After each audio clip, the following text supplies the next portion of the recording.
नमस्ते। कैसे हैं आप लोग? सब बढ़िया ना। आज का वीडियो एक्चुअली मैंने आपकी हिंदी गिनती जो है उसको पक्की करने के लिए बनाया है। इसमें कुछ एक्सरसाइजेज हैं, अभ्यास काम हैं, जिसे करने से आपकी गिनती और भी अच्छी पक्की हो जाएगी।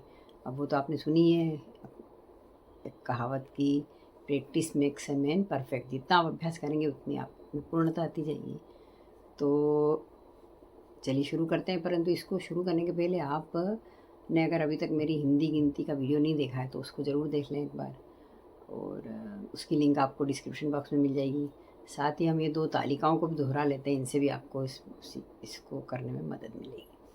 तो चलिए देखिए, पहले तो क्या है कि अगर आपको अंकों को शब्दों में लिखना है तो एक के लिए इक आएगा, दो के लिए ब आएगा। जैसे एक के लिए इक, जैसे 31, 21।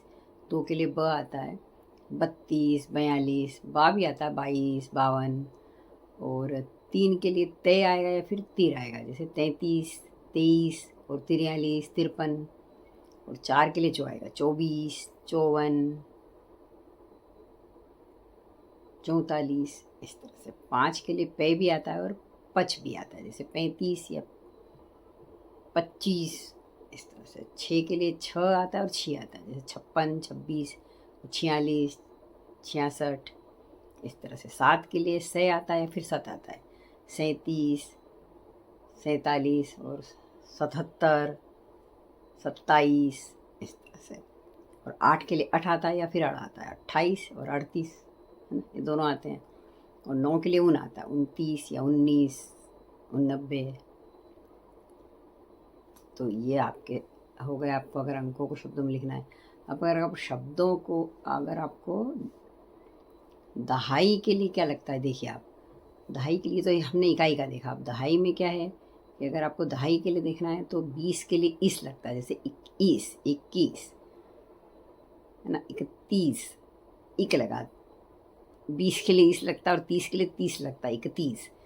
और 40 के लिए लीस लगता है, जैसे 41, 42। इस तरह से लीस लगता है उसके लिए। और 50 के लिए पन लगेगा या फिर वन लगेगा, जैसे 55 या फिर 51। इस तरह से 60 के लिए सठ लगता है, 63, 62। इस तरह से, है ना। और 70 के लिए 70 लगता है, 71, 72।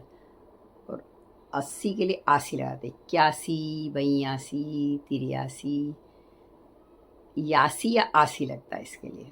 और 90 के लिए 90 लगता है, 91, 92, 93। इस तरह से। तो अब हम करके देखते हैं इनको, अंकों को। आप जो नीचे जो शब्द दिए हैं इनको आपको अंकों में लिखना है। अब पहले देखिए, जैसे मैं एक आपको उदाहरण करके बता देती हूँ, 63 ये हमारे शब्द हैं।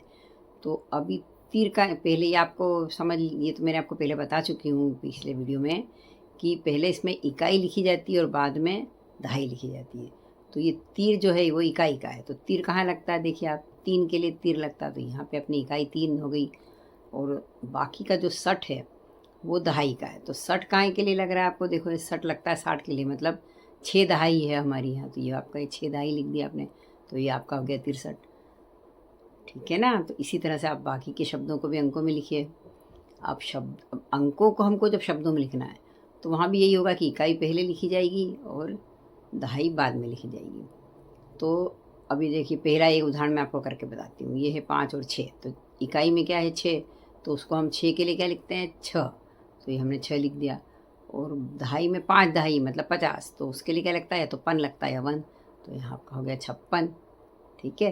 तो इसी तरह से बाकी के अंकों को भी आप शब्दों में लिखिए। तो फटाफट कमेंट बॉक्स में जाके इनके सबके जवाब लिख दीजिए। और यदि आपको वीडियो उपयोगी लगा हो तो इसको लाइक, शेयर और सब्सक्राइब ज़रूर कर दें। चलिए, तो फिर अगले वीडियो में फिर मिलते हैं। तब तक के लिए नमस्ते, धन्यवाद, बाय।